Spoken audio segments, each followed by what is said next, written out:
నేను మిమ్మును ప్రేమించినట్టే మీరును ఒకరినొకరు ప్రేమించాలి. ఎలా ప్రేమించాలి? దేవుడు నిన్ను ప్రేమించాడు కదా, నువ్వు ఇతరులను కూడా ప్రేమించాలి. నిన్ను దేవుడు ఎలా ప్రేమించాడు నీకు ఎలా తెలుస్తుంది?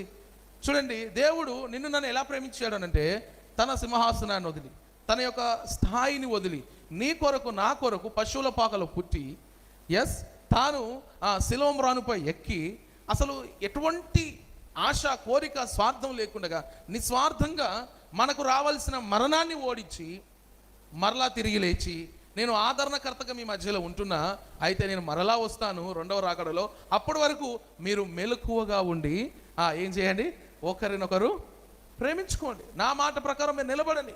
సో కాబట్టి నేను మీ కొరకు ప్రాణం పెట్టే అంతగా నేను మిమ్మల్ని ప్రేమించాను, మిమ్మల్ని రక్షించాను. కాబట్టి మీ శాప పాప భారాన్ని తొలగించినంతగా నేను మిమ్మల్ని ప్రేమించాను. కాబట్టి మీరు అంతగా ఇతరులను మీరు ప్రేమించాలి.